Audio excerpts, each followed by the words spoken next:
ये आकाशवाणी गोरखपुर है। अब आप सुषमा श्रीवास्तव से क्षेत्रीय समाचार सुनिए। प्रधानमंत्री नरेंद्र मोदी ने कहा है कि इस वर्ष स्वतंत्रता दिवस से पहले ही शहीदों के सम्मान में मेरी माटी मेरा देश अभियान शुरू किया जाएगा। आकाशवाणी से मन की बात कार्यक्रम में आज उन्होंने कहा कि अमृत महोत्सव के दौरान शहीदों की स्मृति में कई कार्यक्रम आयोजित होंगे और लाखों ग्राम पंचायतों में विशेष शिलालेख भी स्थापित किए जाएंगे। श्री मोदी ने कहा कि मेरी माटी मेरा देश अभियान के अंतर्गत देश भर में अमृत कलश यात्रा आयोजित की जाएगी। प्रधानमंत्री ने कहा कि दिल्ली में राष्ट्रीय समर स्मारक के पास अमृत वाटिका बनाई जाएगी, जिसमें देश भर से लाई गई मिट्टी और छोटे पौधों का उपयोग किया जाएगा। ये अमृत वाटिका एक भारत श्रेष्ठ भारत का बहुत ही भव्य प्रतीक बनेगी। मैंने पिछले साल लाल किले से अगले 25 वर्षों के अमृतकाल के लिए पंच प्राण की बात की थी। मेरी माटी मेरा देश अभियान में हिस्सा लेकर हम इन पंच प्राणों को पूरा करने की शपथ भी लेंगे। आप सभी देश की पवित्र मिट्टी को हाथ में लेकर शपथ लेते हुए अपनी सेल्फी को yuva.gov.in पर जरूर अपलोड करें। प्रधानमंत्री ने कहा कि पिछले वर्ष स्वतंत्रता दिवस पर देश भर में हर घर तिरंगा अभियान चलाया गया था और इस वर्ष भी हर घर पर तिरंगा फहराया जाना चाहिए। प्रधानमंत्री ने नशीले पदार्थों की समस्या के समाधान के लिए लोगों के प्रयासों की सराहना की। उन्होंने कहा कि नशा मुक्त भारत अभियान की शुरुआत 15 अगस्त 2020 को की गई थी। इसका उद्देश्य भावी पीढ़ी को नशीले पदार्थों से दूर रखना है। उन्होंने बताया कि अब तक इस अभियान से 11 करोड़ से अधिक लोग जुड़ चुके हैं। प्रधानमंत्री ने कहा कि मानसून के दौरान बीते कुछ दिन प्राकृतिक आपदाओं के कारण चिंता और परेशानी से भरे रहे हैं। उन्होंने कहा कि इन आपदाओं के बीच देशवासियों ने फिर से दिखाया है कि सामूहिक प्रयास की ताकत क्या होती है। प्रधानमंत्री ने इस बात पर जोर दिया कि बारिश का ये समय वृक्षारोपण और जल संरक्षण के लिए महत्वपूर्ण होता है। श्री मोदी ने उत्तर प्रदेश का भी उदाहरण दिया, जहां कुछ दिन पहले ही एक ही दिन में 30 करोड़ पौधे लगाने का रिकॉर्ड बना।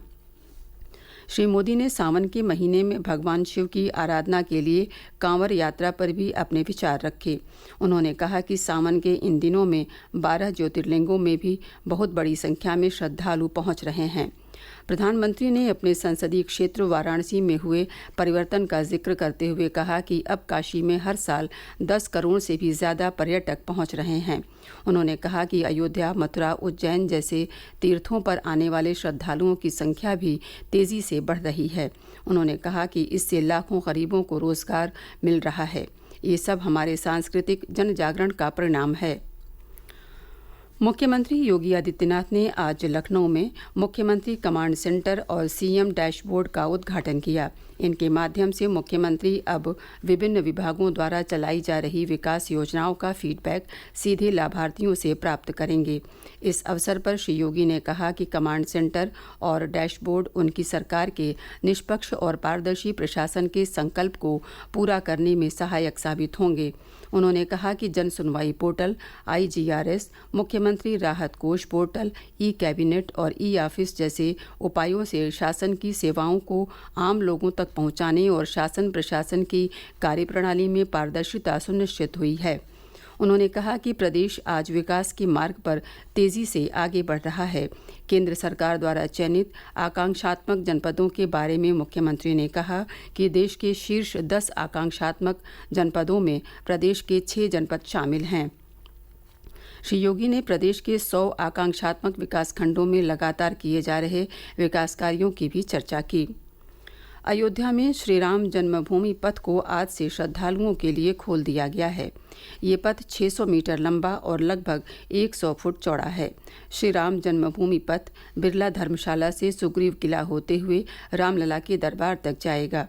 श्री राम जन्मभूमि तीर्थ क्षेत्र न्यास के महासचिव चंपत राय ने बताया कि इस पथ के खुल जाने से भक्त 500 मीटर कम चलकर भगवान रामलला का दर्शन कर सकेंगे।